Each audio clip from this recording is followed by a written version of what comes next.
여러분, 혹시 이런 말 들어보셨어요? 입에서 단 내난다. 너무 힘들어서, 너무 고돼서 몸이 다 타들어갈 것 같을 때 나오는 말이에요. 달콤한 게 아니에요. 그 반대예요. 한계까지 밀어붙인 몸이 내는 마지막 신호 같은 거예요. 지리산 자락 깊은 곳, 경남 하동군 화계면 범항마을에 그 말을 온몸으로 살아온 할머니가 한 분 계세요. 오늘 이 이야기가 마음에 닿으셨다면 구독과 좋아요 한 번만 눌러주세요. 이런 분들의 삶을 더 많은 분들께 전하고 싶거든요. 자, 그럼 시작할게요. 새벽 4시예요. 아직 별이 다 지지 않은 시각이에요. 마을은 조용하고 지리산은 먹빛 실루엣으로 하늘에 기대어 있어요. 개 한 마리가 먼 데서 짖다가 이내 잠잠해지고 범항마을은 깊은 숨을 고르고 있어요. 그 고요 속에서 불빛 하나가 켜져요. 박순례 할머니 집이에요. 74시예요. 허리는 이미 반달처럼 굽어 있어요. 무릎엔 파스가 붙어 있고 손마디는 50년 농사가 새겨놓은 지도처럼 굵고 거칠어요. 그래도 순례 할머니는 매일 이 시각에 눈을 떠요. 알람도 필요 없고 누가 깨워주는 것도 아니에요. 그냥 몸이 알아요. 봄이 왔다는 걸, 고사리철이 시작됐다는 걸. 할머니는 아랫목 이불을 조용히 걷어내요. 소리 없이 일어나 앉아서 먼저 무릎을 두 손으로 꾹 눌러줘요. 아침마다 하는 일이에요. 억지로 깨우는 거예요. 무릎을. 몸한테 나 오늘도 나가야 해.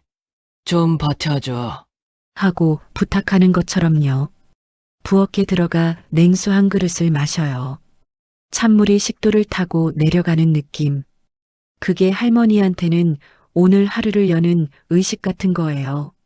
낡은 몸빼 바지를 입고 두꺼운 양말을 신고 머리에는 수건을 둘러매요. 거울은 안 봐요. 볼 필요가 없어요. 어차피 매일 똑같은 얼굴이고 똑같은 하루예요. 그 똑같음이 이 할머니한테는 삶이에요. 대문을 열고 나서면 차가운 봄 공기가 뺨을 때려요. 4월이라고 해도 지리산 아침은 달라요. 꽃구경 나온 관광객들이 화개장터에서 벚꽃 사진 찍고 있을 시간에 이 비탈 위 마을 할머니들은 벌써 산에 올라가 있어요. 봄이 고와도 쉴 수가 없어요. 고사리는 타이밍이거든요. 딱 그 순간 주먹 쥔 것처럼 말려 올라온 그 순간에 꺾어야 해요. 조금만 늦으면 줄기가 질겨지고 잎이 펴지고 상품이 안 돼요. 자연은 기다려주지 않아요. 나이도 봐주지 않고 허리가 굽었다고 봐주지 않아요. 담장 너머에서 기침 소리가 들려요. 술래야 일어났나? 이순분 할머니예요. 71. 순례 할머니보다 3살 아래예요.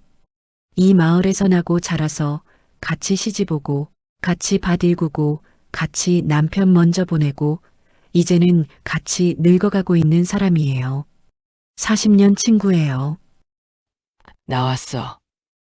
가자. 두 할머니는 말이 없어요. 그냥 나란히 걸어요. 손전등 하나씩 들고 고무신 소리만 사각사각 내면서 산길을 올라요. 이 길을 얼마나 걸었을까요? 두 할머니 발밑엔 길이 패여 있어요. 발자국이 쌓이고 쌓여서 생긴 길이에요. 이 둘이 만들어낸 길이에요. 숨이 차오를 즈음에 비탈밭이 나타나요. 안개가 낮게 깔려 있어요. 지리산 능선이 안개 위로 섬처럼 떠 있고 비탈밭은 새벽빛 속에 은빛으로 젖어 있어요. 그리고 거기 군데군데 까만 점처럼 올라와 있는 것들이 있어요. 고사리예요. 주먹을 꼭 쥔 것 같은 모양이에요. 아직 잎을 펴지 않은 딱 그 순간의 고사리예요. 순례 할머니는 그 앞에 쭈그려 앉아요. 무릎이 욱신거리는 게 느껴지지만 그 순간만큼은 몰라요. 손이 먼저 가 있어요. 뚝! 고사리 하나가 꺾여요. 그 소리가 이상하게 마음을 건드려요. 작고 여린 소리인데 단단한 소리예요. 뭔가를 이어가는 소리 같아요. 올해는 많이 올라왔네. 순분 할머니가 조금 떨어진 곳에서 말해요. 작년에 비가 많이 와서 그런갑다. 순례 할머니가 대답해요. 두 마디예요. 그래도 충분해요. 이 둘 사이엔 말이 많이 필요하지 않아요. 바구니가 조금씩 채워져요. 할머니의 손은 빠르지 않아요. 그렇다고 느리지도 않아요. 리듬이 있어요. 50년이 만들어낸 리듬이에요. 꺾고 옮기고 또 꺾고 허리를 폈다가 다시 굽히고 굽혔다가 또 폈다가 그 반복이 이 할머니의 봄이에요. 순례 할머니가 이 밭에 처음 온 건 24대예요. 시집을 왔는데 논이 없었어요. 평지 농사 지을 땅이 없으니까 산기슭을 읽어야 했어요. 처음엔 잡목이 우거진 비탈이었어요. 남편이랑 둘이서 나무 뽑고 돌 골라내고 흙을 뒤엎었어요. 손에 피가 맺히고 등에 파스가 떨어질 날이 없었어요. 그렇게 몇 년을 했어요. 그 비탈이 밭이 됐어요. 남편이 먼저 갔고요. 애들이 셋이었는데 막내가 국민학교 들어가던 해였어요. 순례는 혼자 이 밭을 지켰어요. 쓰러질 것 같은 날도 그냥 산에 올라갔어요. 밭에 서 있으면 뭔가가 버텨지는 것 같았거든요. 애들 셋 다 이 밭에서 나온 걸로 키웠어요. 고사리 팔아서, 더덕 팔아서, 도라지 팔아서, 학비 보내고 신발 사주고 간혹 용돈도 쥐어줬어요. 많진 않았어요. 하지만 없지는 않았어요. 이 비탈이 그걸 해줬어요. 그래서 순례 할머니한테 이 밭은 그냥 밭이 아니에요. 남편이고, 자식이고, 젊음이에요. 버텨온 세월이며, 그리고 온몸이에요. 해가 뜨기 시작해요. 지리산 능선 너머로 빛이 번지면서 안개가 조금씩 걷혀요. 비탈밭이 환해져요. 순례 할머니의 고무신이, 몸빼 바지가, 수건 두른 머리가 아침 햇살을 받아요. 할머니는 잠깐 허리를 펴요. 멀리 화개 쪽을 봐요. 벚꽃이 피어 있는 게 이 위에서도 보여요. 분홍빛이 물결처럼 퍼져 있어요. 예쁘다는 생각은 드는데 내려가고 싶다는 생각은 안 들어요. 여기가 더 좋아요. 여기 있어야 마음이 편해요. 순례야 잠깐 앉아. 물 좀 마시자. 순분 할머니가 바위 옆에 쭈그려 앉아요. 보온병에서 보리차를 따라줘요. 순례 할머니가 받아서 한 모금 마셔요. 따뜻해요. 올해도 잘 됐다. 그러게. 이 밭 있어서 우리가 산다. 그 말에 순례는 그냥 웃어요. 대답 안 해도 아는 말이에요. 그런데 그날 오후예요. 할머니가 밭에서 내려와 마당에서 고사리를 다듬고 있을 때였어요. 이장이 오는 거예요. 인상이 좀 이상해요. 평소처럼 가볍게 인사하고 들어오는 게 아니에요. 뭔가를 말해야 하는데 어떻게 꺼낼지 모르는 사람의 얼굴이에요. 순례 씨, 혹시 위쪽 비탈 땅 관련해서 뭐 들은 거 있어요? 순례 할머니가 고개를 들어요. 위쪽 비탈이요? 장남 민준이가 거기 땅을 어떻게 한다는 얘기를 들었는데 순례의 손이 멈춰요. 고사리 다듬던 손이 그냥 허공에 떠 있어요. 마당에 오후 햇살이 내려앉아 있는데 갑자기 그 빛이 차갑게 느껴져요. 장남 민준이에요. 서울에서 건설회사 다니고 있어요. 명절에 내려오고 가끔 전화하고 어머니가 서울 가려고 하면 그냥 거기 계세요. 어머니 그 밭 없으면 허전하실 거잖아요. 했던 아들이에요. 그 아들이 이 비탈 땅을 어떻게 한다고요? 순례 할머니는 천천히 일어나요. 바구니를 내려놓고 손을 앞치마에 닦아요. 표정이 바뀌지 않아요. 굳지도 않고 무너지지도 않아요. 그냥 조용히 뭔가를 가라앉히는 얼굴이에요. 그리고 그 눈빛이 멀리 지리산 쪽을 향해요. 50년을 올려다봤던 그 산이에요. 설마 소리 없이 입술이 움직여요. 범항마을의 봄은 오늘도 고와요. 벚꽃은 피고 있고 지리산은 푸르고 고사리는 올라오고 있어요. 아무것도 변한 게 없는 것 같아요. 그런데 순례 할머니 마음속에는 아직 이름 붙이지 못한 불안 하나가 조용히 싹을 틔우고 있어요. 어머니의 봄이 흔들리려고 해요. 아직은 몰라요. 아직은 고사리 향기가 손에 배어 있고 보리차가 따뜻하고 순분이 옆에 있어요. 하지만 봄은 늘 그래요.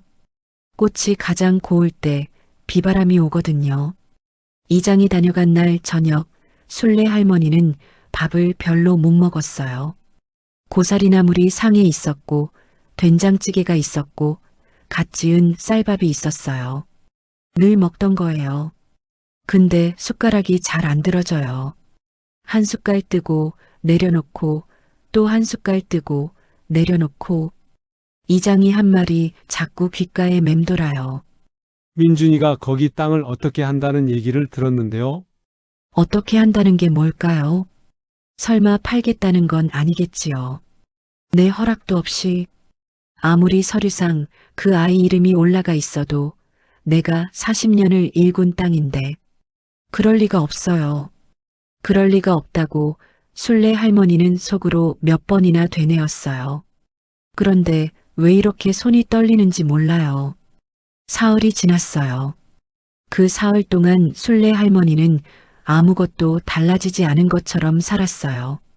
새벽에 일어나서 산에 올라가고 고사리 꺾고 내려와서 다듬고 밥 먹고 또 올라가고 몸은 늘 하던 대로 움직였어요.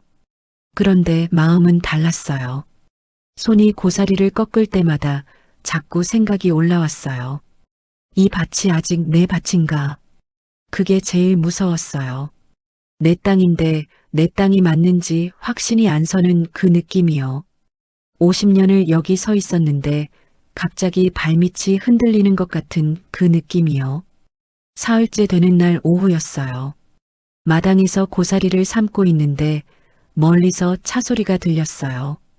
큰 솥에서 하얀 김이 피어오르고 있었고 순례 할머니는 긴 나무 주걱으로 천천히 적고 있었어요. 차 소리가 가까워지더니 마을 입구에서 멈췄어요. 서울 번호판이에요. 민준이에요. 순례 할머니는 주걱을 멈추지 않았어요. 그냥 저었어요. 계속 저었어요. 민준이 차에서 내렸어요. 얼굴이 많이 상해 있었어요. 눈밑이 거뭇하고 볼이 꺼져 있어요. 어깨가 처져 있어요. 서울에서 무슨 일이 있었는지는 얼굴에 다 써 있었어요. 그래도 순례 할머니는 먼저 묻지 않았어요. 왔나? 네, 어머니. 밥은 먹었나? 어머니, 저 드릴 말씀이 있어서요. 드릴 말씀은 밥 먹고 해. 어서 들어가. 주걱을 든 손은 여전히 솥을 적고 있었어요. 눈은 솥을 보고 있었어요. 아들 얼굴을 제대로 보지 않았어요. 볼 수가 없었어요. 보면 알 것 같아서요. 알고 싶지 않았어요. 아직은요. 저녁상을 차렸어요. 고사리 나물이랑 된장찌개랑 김치예요. 소박하지만 따뜻해요. 민주는 밥을 몇 숟갈 뜨는 척 하다가 숟가락을 내려놓았어요. 손이 밥상 위에 그냥 놓여 있어요. 어머니, 저 많이 힘들어요. 순례 할머니는 된장찌개를 한 숟갈 떠요. 대답을 안 해요. 서울에서 보증을 잘못 썼어요. 친구 사업에 이름 좀 빌려줬는데 그 친구가 도망갔어요. 제 이름으로 된 빚이 많이 쌓였어요. 감당이 안 돼요. 밥상 위에 침묵이 내려앉아요. 얼마나, 많이요. 얼마나냐고. 민준이 숫자를 말했어요. 순례 할머니의 숟가락이 잠깐 멈췄어요. 그리고 다시 움직였어요. 김치를 집어서 밥 위에 올렸어요. 천천히요. 그래서 짧은 두 글자였어요. 근데 그 두 글자 안에 모든 게 담겨 있었어요. 그래서 왜 왔냐고. 그래서 어쩌자는 거냐고. 그래서 내 땅이 거기 왜 들어가 있냐고. 어머니 위쪽 비탈 땅 있잖아요. 순례 할머니의 손이 멈췄어요. 그 땅 일부를 개발업자한테 넘기기로 했어요. 이미 계약서에 도장을 찍었어요. 숟가락이 그릇 위에 내려앉았어요. 소리가 났어요. 작은 소리였는데 그 소리가 방 안을 가득 채우는 것 같았어요. 도장을. 소리가 아니에요. 그냥 입술이 움직인 거예요. 죄송해요, 어머니. 근데 법적으로는 제 명의로 된 땅이 있어서 그 부분은 제가 처리할 수 있는 거라서. 인준아, 네, 그 땅에 내가 심은 고사리가 있어. 내가 돌 골라내고 내가 흙 뒤엎어서 내가 40년 동안 읽은 밭이야. 거기 내 남편 묻혀 있어. 거기 네 어릴 때 학비 묻혀 있어. 거기 내가 묻혀 있어. 민준이 고개를 떨궜어요. 어머니, 어차피 이제 혼자 못 하시잖아요. 무릎도 안 좋으시고 허리도 그렇고. 솔직히 그 가파른 비탈을 언제까지 오르실 거예요? 저랑 서울 올라가세요. 제가 모실게요. 순례 할머니는 올해 아들 얼굴을 봤어요. 그 얼굴이 낯설었어요. 이 아들이 이 말을 하는 게 낯설었어요. 걱정이 담겨 있는 건 알아요.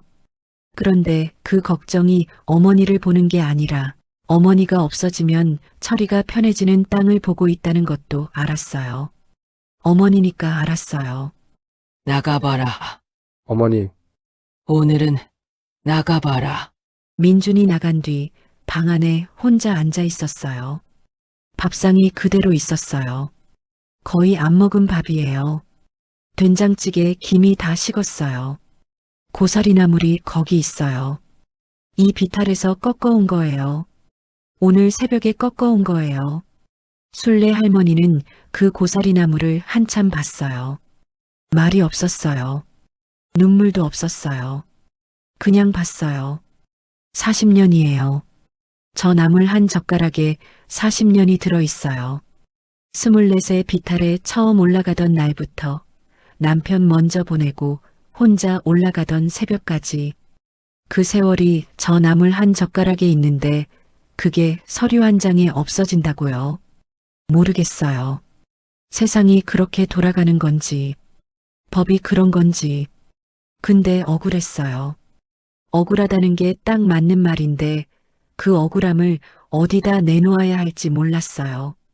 그날 밤 잠이 안 왔어요. 누워서 천장을 봤어요. 낡은 형광등이 조금 깜빡였어요.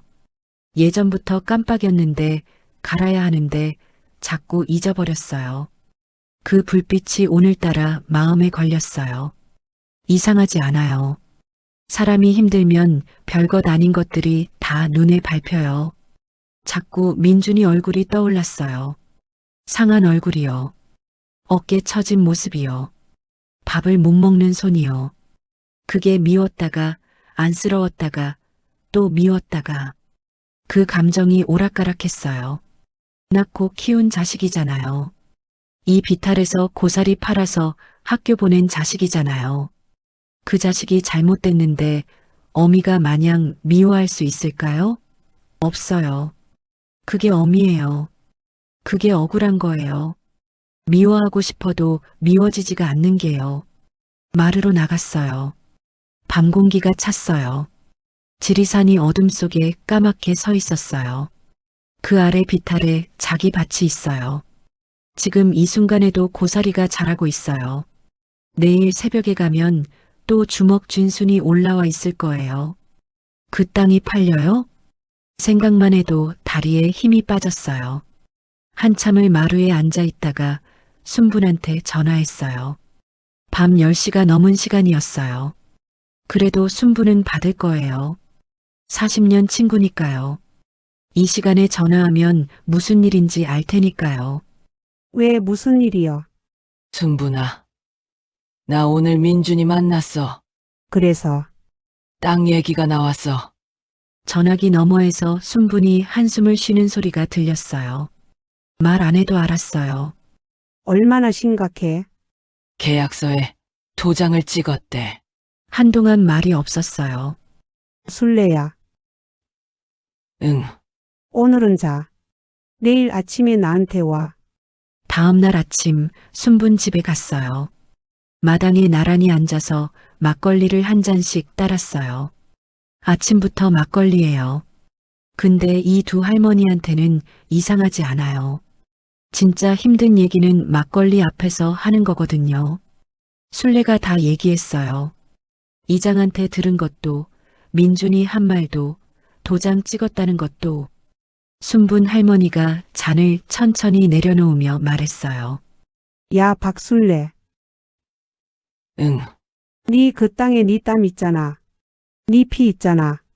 서류에 민준이 이름 있다고 그게 민준이 땅이가. 근데 법이 그렇다잖아. 법이 그러면 법한테 물어보면 되지. 네가 법을 아나 내가 법을 아나. 아는 사람한테 물어봐야지. 어딜 가야 하는데, 읍내 가면 뭐 있잖아. 법률 뭐뭐 하는데. 마을의 형석이한테 물어봐봐. 그 청년 똑똑하잖아. 술래 할머니가 잔을 두 손으로 감쌌어요. 막걸리가 조금 식었어요. 순분아. 나 이거 싸워서 이길 수 있을까? 순분이 술래를 봤어요. 오래 봤어요. 모르지. 근데 싸워보지도 않고 지는 건 더 억울하잖아. 그 말이었어요. 싸워보지도 않고 지는 건 더 억울하다는 말이요. 집에 돌아오는 길에 술래 할머니는 걸음이 달라졌어요. 아까보다 조금 느렸어요. 생각이 많아서요. 근데 아까보다 똑바로 걸었어요. 허리가 굽어 있는 건 어쩔 수 없어요. 그래도 발끝이 달랐어요. 어디로 가야 할지 아는 사람의 발걸음이요. 집에 들어가서 서랍장을 열었어요. 맨 아래 칸이에요. 거기 보자기에 쌓인 서류 묶음이 있었어요. 농지 관련 서류들이에요.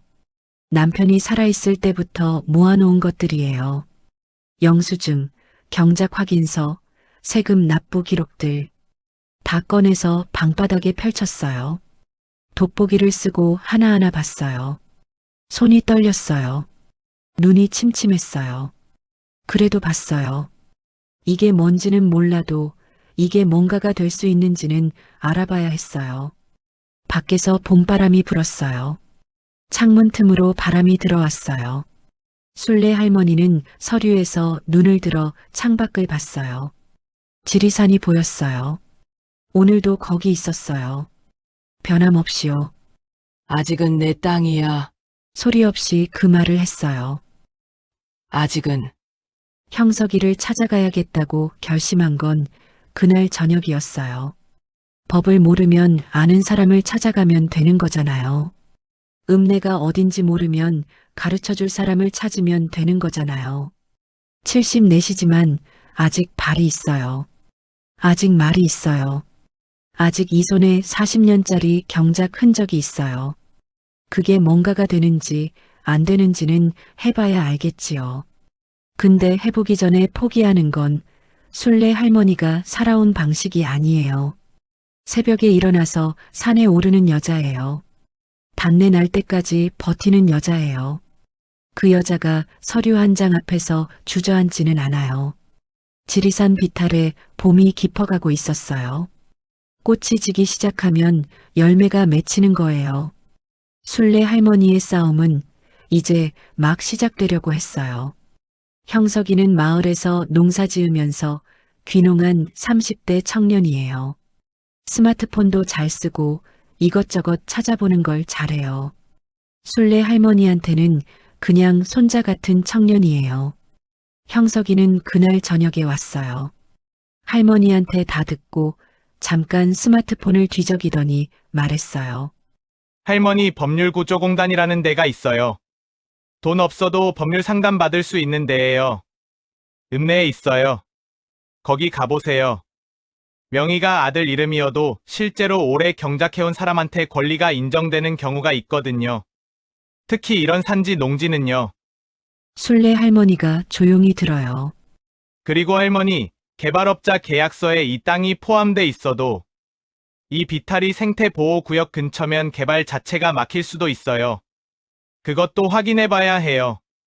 내가 거기 가면 들어줄까? 형석이가 할머니 눈을 봐요. 할머니가 가면 들어줘요. 할머니가 거기 안 가면 아무도 몰라요. 그 말이에요. 할머니가 가면 들어줘요. 그 말이 순례 할머니 가슴 어딘가에 꽂혀요. 작은 말이에요. 근데 이상하게 힘이 돼요. 그날 밤도 잠은 잘 못 잤어요. 근데 천장 보는 눈빛이 달라졌어요. 어제는 그냥 막막한 눈빛이었는데 오늘은 뭔가를 생각하는 눈빛이에요. 다음날 새벽이에요. 순례 할머니는 여전히 새벽 4시에 일어나요. 산에 올라가요. 고사리를 꺾어요. 그리고 내려와서 씻고 깨끗한 옷으로 갈아입어요. 오래된 남색 점퍼예요. 명절 때 입는 거예요. 머리도 단정하게 빗어요. 그리고 손에 그 보자기를 들어요. 서류 묶음이에요. 마당을 나서는데 담장 너머에서 순분 할머니가 고개를 내밀어요. 어디가? 읍내 뭐 하러? 싸우러. 순분 할머니가 잠깐 보더니 고개를 끄덕여요. 갔다 와. 2마디예요. 그래도 충분해요. 읍내 법률구조공단 사무소 앞이에요. 74세 할머니가 서 있어요. 고무신이에요.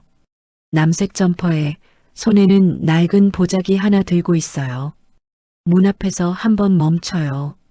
안에 젊은 직원들이 보여요. 컴퓨터 앞에 앉아서 뭔가를 하고 있어요. 저 사람들이 할머니 얘기를 진지하게 들어줄까요? 74 꼬부랑 할머니가 비탈반 얘기를 하면 사람들이 귀 기울여 줄까요? 모르겠어요. 그래도 서서 문을 열었어요. 법률구조공단에서 상담을 받고 돌아온 날 저녁이에요. 순례 할머니는 마루에 혼자 앉아 있어요. 손에는 상담사가 써준 메모지가 있어요. 작은 글씨로 뭔가가 적혀 있는데 할머니는 그걸 몇 번이나 다시 읽어요. 돋보기를 쓰고 불빛 쪽으로 기울여서 천천히요. 상담사는 젊은 여자였어요. 순례 할머니 말을 끝까지 들어줬어요. 보자기 안에 있던 서류들을 하나하나 꺼내서 같이 봤어요. 그리고 이렇게 말했어요. 할머니 일단 경작 사실 확인이 핵심이에요. 할머니가 이 땅에서 얼마나 오래 실제로 농사를 지어왔는지를 증명할 수 있으면 법적으로 다툴 여지가 생겨요. 이웃분들 확인서도 받을 수 있으면 좋고요. 그리고 이 비탈 위치가 생태보호구역 경계랑 가까워 보이는데 그건 따로 확인해 볼게요. 순례 할머니는 그 말을 들으면서 속으로 생각했어요. 경작 사실 확인. 내가 이 땅에서 농사 지었다는 걸 증명해야 해요? 이 손이 증거예요. 이 허리가 증거예요. 이 무릎에 박인 흙이 증거예요. 근데 그게 서류가 되어야 한다는 거잖아요. 할머니는 한숨을 쉬어요. 한숨이 짧아요. 긴 한숨을 쉴 여유가 없는 사람의 한숨이에요. 그래도 방법이 생겼어요. 그게 중요한 거예요. 다음 날부터 순례 할머니가 움직여요. 새벽에 산에 올라가는 건 그대로예요. 고사리는 기다려주지 않으니까요. 그런데 내려오면 바로 앉아서 쉬는 게 아니에요. 마을을 돌아다녀요. 50년 이웃 최 씨 할아버지 댁에 가요. 아저씨, 죄송한데요. 제가 위쪽 비탈에서 농사 지어온 거 확인서 좀 써주실 수 있어요? 도장도요. 최 씨 할아버지가 잠깐 눈을 깜빡여요. 무슨 일이요, 순례 씨? 순례 할머니가 짧게 설명해요. 최 씨 할아버지 얼굴이 굳어요. 그놈의 자식이. 그래, 내가 써주지. 당연히 써줘야지. 내가 네 밭에서 고사리 얻어먹은 게 몇 년인데. 확인서 하나예요. 도장 하나예요. 근데 그게 왜 이렇게 크게 느껴지는지 몰라요. 할머니 눈이 조금 뜨거워져요. 얼른 고개를 돌려요. 그 다음은 아랫마을 김씨 할머니예요. 또 그 다음은 20년 된 밭 이웃 박씨 아저씨예요. 한 집 한 집이에요. 문 두드리고 설명하고 부탁하고 고마워하고 쉽지 않아요. 할머니 무릎이 매일 밭에 올라가고 마을을 돌아다니고 읍내를 오가고 몸이 버텨주는 게 신기할 정도예요. 근데 버텨요. 버텨지는 거예요. 그러던 중에 순분 할머니가 병원에 갔어요. 무릎이 너무 아프다고 했는데 수술을 해야 한다는 거예요. 당장은 아니어도 조심해야 하고 무거운 거 들면 안 된다고요. 산에 올라가는 건 당분간 쉬어야 한다고요. 순분 할머니가 전화로 말하는 목소리가 미안함으로 가득 차 있었어요. 술래야 나 당분간 밭에 못 가겠다. 미안해. 미안하게. 몸이 먼저지. 근데 네 혼자 어떻게 하려고? 혼자도 해봤잖아. 예전에 우리 신랑 갔을 때도 혼자 했는데. 전화기 너머에서 순분 할머니가 잠깐 말이 없어요. 술래야. 응. 네 지지 마라. 순례 할머니가 전화기를 쥔 손에 힘을 줘요. 알았어. 그게 다예요. 두 마디씩이에요. 근데 이 두 할머니한테는 그게 긴 약속이에요. 혼자인 새벽이 시작돼요.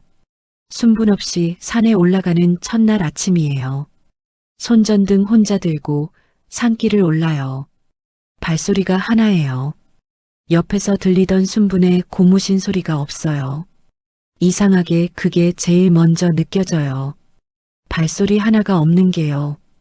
비탈밭에 도착하면 더 조용해요. 안개 속에 고사리 순들이 올라와 있어요.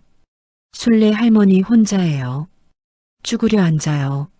손을 뻗어요. 뚝. 고사리 하나를 꺾어요. 이 땅이 팔릴 수도 있어요. 개발업자가 들어올 수도 있어요. 내년 봄엔 여기 올라오지 못할 수도 있어요.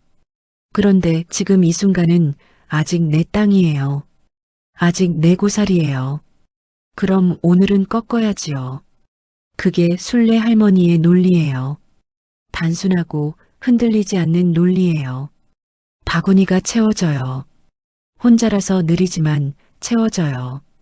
그 무렵 민준한테서 전화가 왔어요. 안 오던 전화였어요. 순례 할머니는 전화기를 보다가 받아요.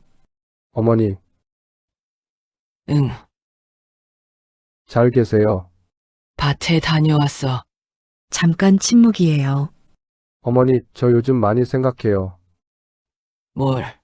어머니가 그날 하신 말씀이요. 거기 아버지 묻혀 있다고, 제 학비 묻혀 있다고. 그 말이 계속 머릿속에서 안 떠나요.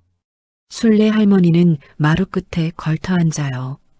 저녁 햇살이 마당에 길게 누워 있어요. 인준아, 네, 네가 나쁜 아들이라서 그런 게 아닌 거 알아. 니도 힘들었던 거 알아. 민준의 목소리가 흔들려요. 그런데 말이야. 네가 그 결정을 할 때 어미한테 한마디를 했어야지. 아무리 힘들어도 그 한마디는 했어야 했어. 네, 무서웠지? 어미한테 말하기가. 네, 실망하실까 봐요. 순례 할머니가 오래 있다가 말해요. 실망은 말 안 하면 더해.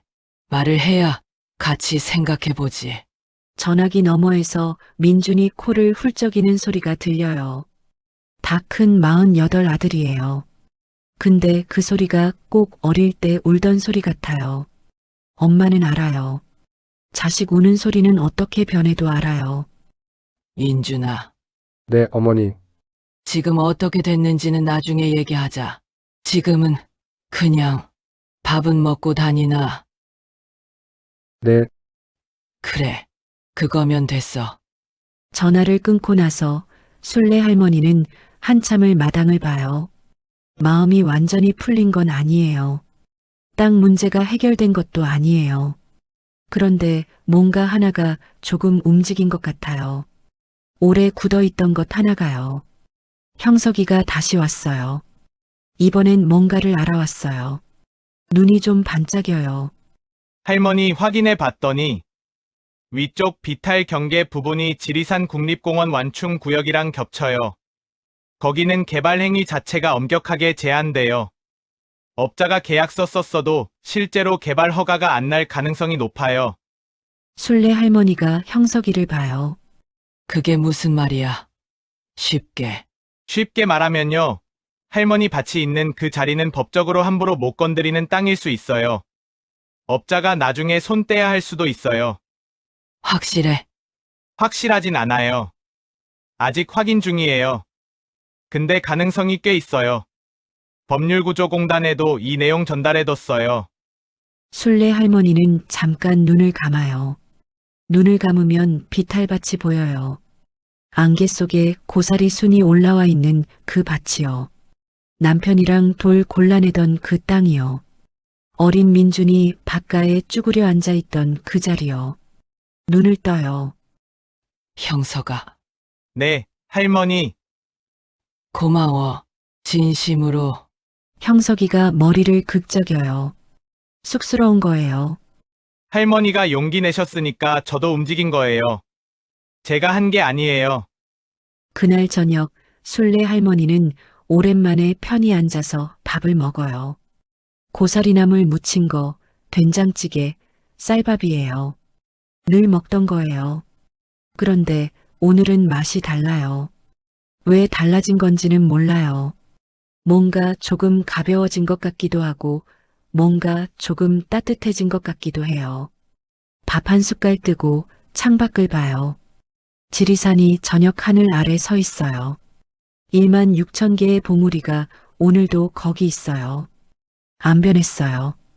아무것도 안 변한 것 같은데 할머니 마음속에는 뭔가가 변했어요. 버텨지네.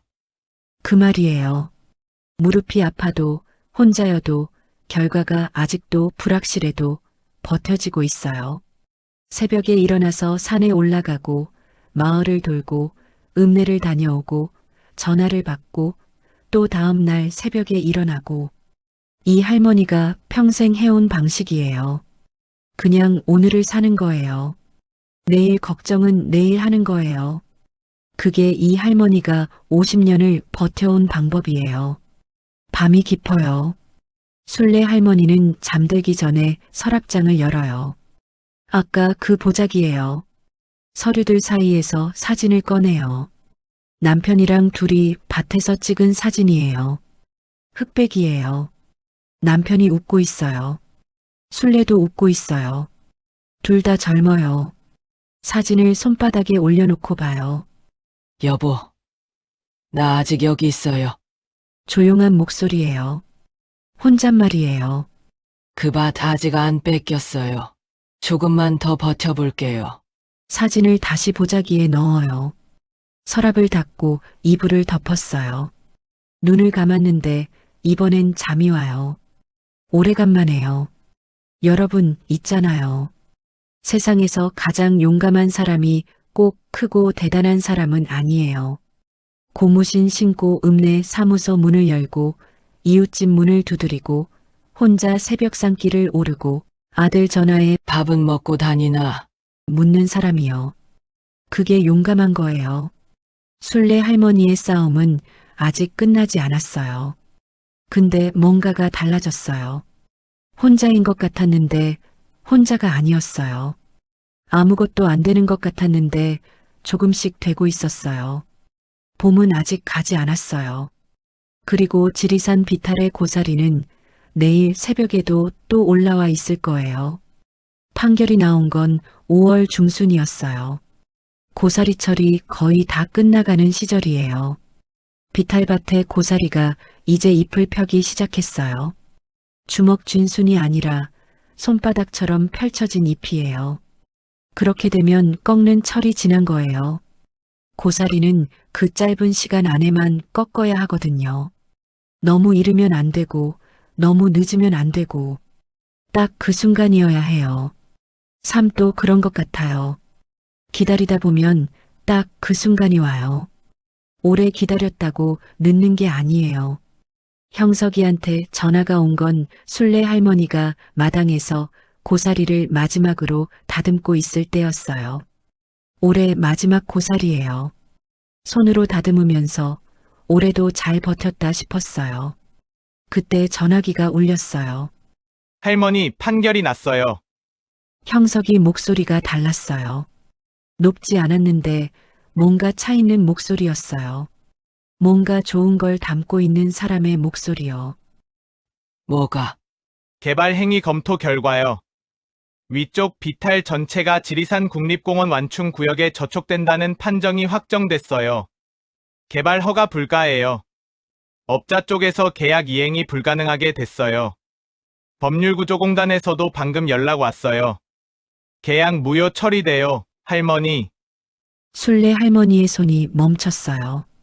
다듬던 고사리가 무릎 위에 그대로 있었어요. 손이 그 위에 올려져 있었어요. 움직이지 않았어요. 할머니 들려요? 응. 들려. 목소리가 잠겼어요. 잠기는 게 느껴졌어요. 얼른 삼켰어요. 이긴 거예요, 할머니. 할머니 밭 지킨 거예요. 마당에 오후 햇살이 내려앉아 있었어요. 닭이 마당을 거닐고 있었어요. 감나무에 새잎이 돋아 있었어요. 아무것도 달라진 게 없는 마당이었어요. 그런데 순례 할머니 눈에는 그 마당이 다르게 보였어요. 더 넓어 보였어요. 더 밝아 보였어요. 형서가. 네, 할머니. 고마워. 진심으로. 할머니가 하신 거예요. 제가 한 게 아니에요. 할머니가 읍내 가셨고, 할머니가 확인서 모으셨고, 할머니가 버티셨잖아요. 전화를 끊고 나서도 한참을 마당에 앉아 있었어요. 움직이지 않았어요. 그냥 앉아 있었어요. 기쁘다는 말이 맞는 건지, 안도한다는 말이 맞는 건지, 아니면 그냥 힘이 다 빠진 건지, 본인도 몰랐어요. 그냥 거기 앉아서 마당을 보고 하늘을 봤어요. 파란 하늘이었어요. 구름이 천천히 흘러갔어요. 여보. 지켰어요. 소리 없이 입술이 움직였어요. 제일 먼저 전화한 건 순분이었어요. 벨이 2번 울리기도 전에 받았어요. 순분아. 왜 무슨 일이여? 됐어. 전화기 너머에서 잠깐 아무 소리가 없었어요. 그러다가 순분 할머니가 숨을 크게 내쉬는 소리가 들렸어요. 오래 참고 있던 숨이요. 같이 기다리고 있었던 사람의 숨이요. 잘 됐다. 잘 됐어, 순례야. 네 덕분이야. 내가 뭘 했어? 네가 다 했잖아. 네가 형석이한테 가보라고 했잖아. 네가 싸워보지도 않고 지는 건 더 억울하다고 했잖아. 그 말이 나 일어서게 했어. 전화기 너머에서 순분이 코를 훌쩍이는 소리가 들렸어요. 야, 박순례. 나 운다. 울어도 돼. 니는 안 울어? 나는 아까 다 울었어. 두 할머니가 웃었어요. 울다가 웃는 거예요. 이 나이가 되면 그게 같이 와요. 기쁨이랑 눈물이 같이요. 순분아. 응. 무릎 다 나으면 같이 산에 올라가자. 내년 봄에. 그래. 꼭 올라가자. 올라가서 고사리 꺾자. 내가 바구니 들고 갈게. 내가 꺾을게. 그래, 네가 꺾어. 나는 옆에서 응원할게. 두 할머니가 또 웃었어요. 오래 웃었어요. 민준이 내려온 건 사흘 뒤였어요. 이번엔 연락이 왔어요. 내려가도 되냐고 먼저 물었어요.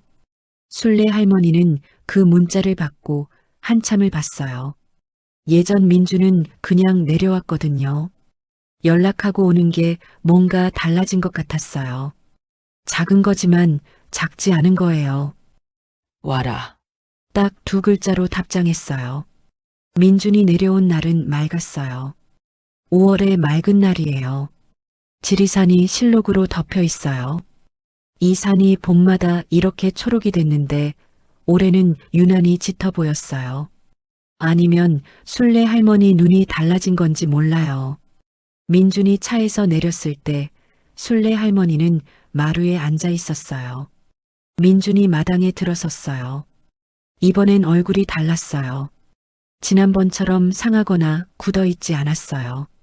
뭔가를 결심하고 온 사람의 얼굴이었어요. 그러면서도 어딘가 조심스러운 얼굴이었어요. 어릴 때 잘못하고 나서 어머니 눈치 보던 그 얼굴이랑 비슷했어요. 마당 한가운데 섰어요. 그러다가 천천히 무릎을 꿇었어요. 시멘트 마당이에요. 딱딱해요. 그런데 민주는 그냥 꿇었어요. 고개를 숙였어요. 어깨가 내려앉았어요. 어머니 잘못했어요. 마루에서 순례 할머니가 민준을 봤어요. 오래 봤어요. 이 아들이 이 마당에 무릎을 꿇은 게 몇 번이나 됐을까요?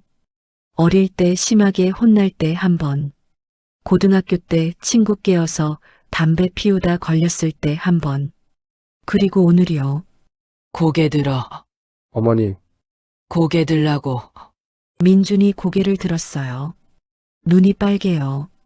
참고 있는 게 보였어요. 형석이한테 다 들었어요. 어머니가 혼자 읍내 다니시고 이웃집 돌아다니시고 확인서 모시고 저는 서울에서 결과만 기다리고 있었어요. 그것도 부끄러워서 전화도 제대로 못하고 그래. 제가 비겁했어요. 어머니한테 짐 넘기고 저는 도망간 거잖아요. 나쁜 자식이에요. 순례 할머니는 대답하지 않았어요. 잠깐 마당을 봤어요. 감나무를 봤어요. 새잎이 흔들렸어요. 바람이 조금 불었어요. 일어나서 들어와.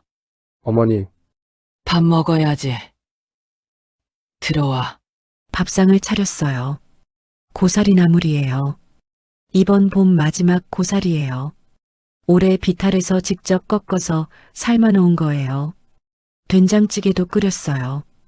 갓 지은 밥도 있어요. 민준이 수저를 들었어요. 고사리 나물을 한 젓가락 집었어요. 입에 넣었어요. 씹었어요. 그러다가 멈췄어요. 어머니, 응, 이게 그 밭에서 나온 거예요. 그래. 민준의 눈이 뜨거워지는 게 보였어요. 억지로 참았어요. 밥을 한 숟갈 더 떴어요. 씹었어요. 또 참았어요. 맛있어요. 꼭꼭 씹어 먹어. 한참을 둘 다 말없이 먹었어요. 숟가락 소리, 찌개 끓는 소리, 바람 소리만 있었어요. 그런데 그 침묵이 아까 마당에서의 무거움이랑 달랐어요. 가벼워요. 뭔가가 내려간 사람들의 침묵이에요. 민준이 밥을 다 먹고 나서 말했어요. 어머니 빚 문제요. 응, 오래 걸리겠지만 제가 해결할게요. 이번에 회사에서 대출을 좀 알아봤어요. 조금씩 갚아 나가면 될 것 같아요. 더 이상 어머니 땅에는 손 안 대요. 2번 다시요. 알았어. 약속할게요. 약속은 말로 하는 게 아니야. 네, 사는 걸로 하는 거야. 살면서 보여주는 거야. 민준이 고개를 끄덕였어요. 말이 없었어요. 그 침묵이 대답이었어요. 민준아, 한 가지만 물어볼게. 네, 어머니. 왜 그 결정을 할 때 어미한테 말을 안 했어? 진짜 이유가 뭐야? 민준이 잠깐 있다가 말했어요. 무서웠어요. 어머니한테 제가 이렇게 못난 사람이라는 걸 보여주기 싫었어요. 어머니 눈에는 제가 늘 잘 되어야 할 것 같았거든요. 새벽마다 산에 올라가시면서 키우신 자식이잖아요. 그 자식이 보증 잘못 써서 빚더미에 앉았다고 말하기가. 말을 잇지 못했어요. 순례 할머니가 찻잔을 두 손으로 감쌌어요. 인준아, 네, 어미가 뭐가 있어서 어미가 아니야. 어미는 그냥 네 편이야.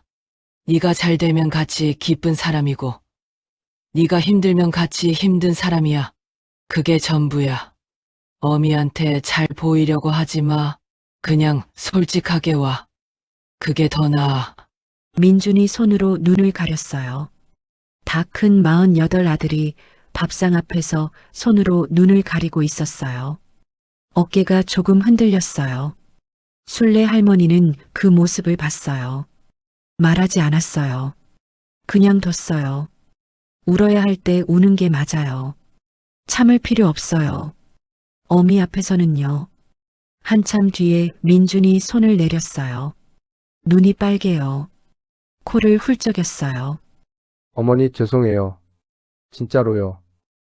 알아. 용서해 주실 수 있어요. 순례 할머니가 올해 아들을 봤어요. 민준아. 어미가 자식을 용서 안 하는 경우가 있어? 민준이 말이 없었어요. 없어. 그게 어미야. 있는 건 시간이 좀 걸려. 근데 용서 안 하는 건 없어. 처음부터 없었어. 민준이 고개를 숙였어요. 이번엔 눈물이 그냥 흘렀어요. 막지 않았어요. 창밖으로 지리산이 보였어요. 5월의 지리산이에요. 초록이 짙어요. 오늘도 거기 있어요. 내일도 거기 있을 거예요. 민준이 올라가던 날 아침이에요. 차에 짐을 싣다가 마당에 서서 순례 할머니를 봤어요. 어머니, 저 다음 달에 또 내려올게요. 그래. 그때 위쪽 비탈 한번 같이 올라가도 돼요. 순례 할머니가 잠깐 민준을 봤어요. 올라갈 수 있겠어? 가파른데 어머니도 매일 올라가시잖아요. 나는 50년 올라간 사람이야. 저도 어릴 때 많이 올라갔잖아요. 까먹었을 뿐이지. 순례 할머니가 그 말에 웃었어요. 까먹었을 뿐이지. 그 말이 이상하게 마음에 걸렸어요. 좋은 의미로요. 이 아들이 그 비탈을 알고 있어요. 어릴 때 거기 있었어요. 까먹었을 뿐이에요. 그러면 다시 기억하면 되는 거예요. 그래. 다음 달에 같이 올라가자. 민준이 웃었어요. 오랜만에 보는 웃음이에요. 볼에 살이 좀 붙은 것 같기도 했어요. 밥을 좀 먹고 다니는 것 같았어요. 차가 마을 입구를 빠져나갔어요. 순례 할머니는 대문 앞에 서서 차가 사라질 때까지 봤어요. 감나무 그늘이 드리워진 골목이에요. 차가 사라지고 나서도 한참을 서 있었어요. 저 아이도 살고 있는 거야. 그 생각이 들었어요. 나름대로 버티면서 나름대로 살고 있는 거예요. 잘못도 하고 넘어지기도 하고 그러면서 살고 있는 거예요. 어미도 그랬어요. 어미도 잘못하면서 살았어요. 잘못한 거 없는 사람이 어디 있어요. 그러니까 괜찮아요. 그날 오후 순분 할머니가 왔어요. 지팡이를 짚고 왔어요. 무릎 보호대를 하고 왔어요. 그래도 얼굴이 환했어요. 왔어. 응, 왔어. 마루에 나란히 앉았어요. 오후 햇살이 마루 위에 길게 누워 있었어요. 따뜻했어요. 막걸리를 한 잔씩 따랐어요. 오후 막걸리예요. 이 두 할머니한테는 이게 이상하지 않아요. 막걸리는 아무 때나 마셔도 돼요. 기쁠 때, 슬플 때, 힘들 때, 그냥 옆에 있을 때. 민준이 갔어? 응. 아까 갔어. 어땠어? 만나니까. 순례 할머니가 잔을 들었어요. 한 모금 마셨어요. 울더라. 민준이가 응. 순분 할머니가 고개를 끄덕였어요. 울었으면 됐네. 안에 있던 거 나온 거야. 그러게. 니는 나도 울었어. 혼자. 같이 울지. 민준이 앞에서 울면 안 되잖아. 어미가. 순분이 웃었어요. 왜 안 돼? 어미도 사람인데. 순례 할머니가 잠깐 생각했어요. 그게 잘 안 돼. 자식 앞에서는 어미는 괜찮아 보여야 할 것 같아서. 그게 네 평생 습관이야. 알아. 근데 있잖아, 순례야. 응. 그 습관 덕분에 네가 여기까지 온 것도 있어. 괜찮아 보이려고 버티다 보니까 진짜 괜찮아진 거잖아. 순례 할머니가 그 말을 듣고 잠깐 있었어요. 그게 맞는 말인지 아닌지는 몰라요. 근데 틀린 말도 아닌 것 같았어요. 순분아. 응. 고마워. 40년 동안. 순분 할머니가 잔을 들었어요. 나도. 40년 동안. 두 잔이 부딪혔어요. 소리가 났어요. 작은 소리였는데 맑았어요. 그로부터 몇 주가 지났어요. 순례 할머니의 하루는 달라진 게 없었어요. 새벽에 일어나고 산에 올라가고 내려와서 밥 먹고 또 뭔가를 하고 고사리철은 끝났으니 이제는 다른 거예요. 더덕순을 살피기도 하고 비탈밭에 잡초를 뽑기도 하고 땅은 계속 뭔가를 요구해요. 쉬는 때가 없어요. 그게 땅이에요. 그리고 그게 순례 할머니한테는 괜찮아요. 할 일이 있다는 게 사는 거니까요. 민준이 전화를 더 자주 했어요. 일주일에 한 번씩은 꼭 왔어요. 별말 없어도요. 어머니 뭐예요? 밭에 다녀왔어.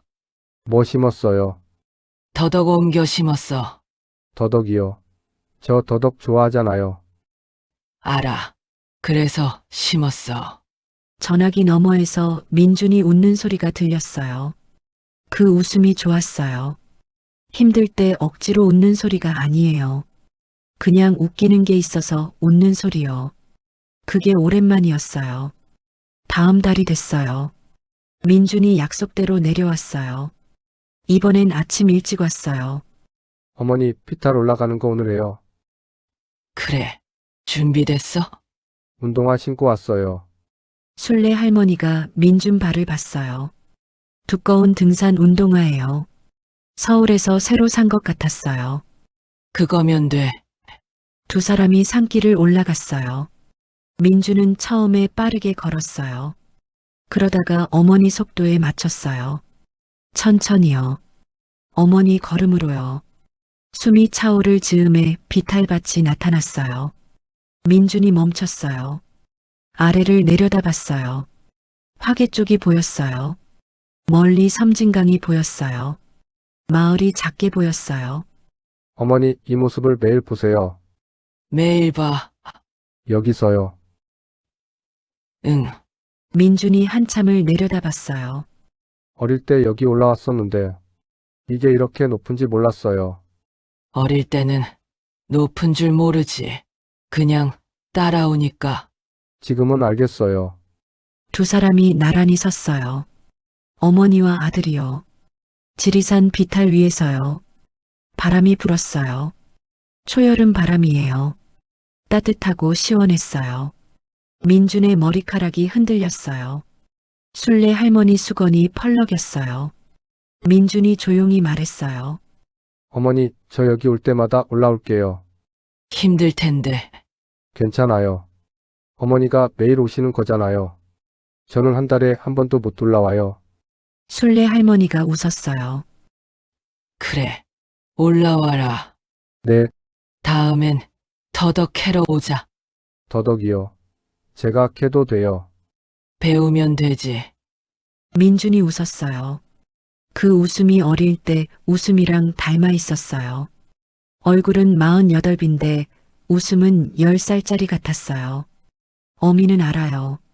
자식 웃음은 어떻게 변해도 알아요. 그날 저녁 순례 할머니는 혼자 마루에 앉아 있었어요. 민주는 올라간 지 오래됐어요. 마당에 저녁빛이 내려앉아 있었어요. 감나무 그림자가 길게 드리워졌어요. 닭이 닭장으로 들어갔어요. 마을이 조용해지기 시작했어요. 서랍장을 열었어요. 보자기를 꺼냈어요. 사진을 꺼냈어요. 남편이랑 둘이 밭에서 찍은 사진이에요. 흑백이에요. 둘 다 젊어요. 둘 다 웃고 있어요. 오늘은 오래 봤어요. 여보. 오늘 민준이랑 비탈 올라갔어요. 조용한 목소리예요. 그 아이가 여기 서서 아래를 내려다보더라고요. 이게 이렇게 높은지 몰랐다고. 어릴 때는 그냥 따라왔으니까 몰랐던 거잖아요. 잠깐 사진을 봤어요. 당신도 모르고 올라왔었잖아요. 우리 처음에 이 비탈 올라올 때요. 이게 뭐가 되겠나 싶었는데 됐잖아요. 땅이 됐고 밭이 됐고 고사리가 됐고. 바람이 살짝 불었어요. 마루 위 바람이에요. 민준이도 그럴 거예요. 지금은 높은 줄 알고 올라오고 있는데 나중엔 그냥 올라오게 될 거예요. 당신이 그랬던 것처럼요. 사진을 다시 보자기에 넣었어요. 서랍을 닫았어요. 이불을 폈어요. 누웠어요. 눈을 감았어요. 여러분, 여기까지예요. 순례 할머니 이야기요. 대단한 이야기가 아니에요. 74 할머니가 비탈밭을 지키고 아들이랑 밥상 앞에 앉고 40년 친구랑 막걸리 한잔 하는 이야기예요. 근데 있잖아요. 저는 이 이야기에서 세 가지를 봤어요. 첫 번째는 땅이에요. 순례 할머니한테 그 비탈은 그냥 밭이 아니었어요. 남편이었고 자식이었고 젊음이었고 버텨온 세월이었어요. 사람은 누구나 그런 땅이 있어요. 꼭 진짜 땅이 아니어도요. 내가 오래 일군 것, 내가 손으로 만든 것, 내가 지켜온 것. 그게 땅이에요. 그걸 지키는 게 자신을 지키는 거예요. 두 번째는 사람이에요. 순례 할머니가 혼자였던 것 같지만 혼자가 아니었어요. 순분이 있었고 형석이 있었고 최씨 할아버지가 있었고 김씨 할머니가 있었어요. 사람은 혼자 버티는 것 같아도 사실은 옆에 있는 사람들이 버티게 해줘요. 그걸 모를 뿐이에요. 세 번째는 봄이에요. 지리산 비탈에는 매년 봄이 와요. 고사리가 올라와요. 눈이 녹고 흙이 풀리고 새잎이 돋아요. 힘든 겨울이 와도 봄은 와요. 항상요. 그게 자연이에요. 그리고 그게 사람도 마찬가지예요. 가장 힘든 시간이 지나면 봄이 와요. 고사리 순처럼 주먹을 쥔 채로요. 순례 할머니는 내일 새벽에도 일어날 거예요. 무릎을 두 손으로 꾹 누르면서요. 몸한테 오늘도 좀 버텨달라고 부탁하면서요. 산에 올라갈 거예요. 이제 고사리철은 끝났지만 그래도 올라갈 거예요. 더덕을 살피러, 잡초를 뽑으러, 아니면 그냥 거기 서 있으러요. 그 비탈이 아직 거기 있으니까요. 그 땅이 아직 내 땅이니까요. 지리산은 오늘도 1만 6천 개의 봉우리를 거느리고 있어요. 그 비탈 어딘가에 내년 봄 고사리가 이미 뿌리를 내리고 있어요. 기다리고 있어요. 순례 할머니를요. 순례 할머니 이야기 끝까지 함께 해주셔서 진심으로 고마워요. 이 이야기가 마음에 닿으셨다면 구독과 좋아요 꼭 눌러주세요. 그리고 주변에 순례 할머니 같은 분이 계시다면 오늘 전화 한 통 드려보세요. 밥은 먹고 다녀요? 그 한마디면 충분해요.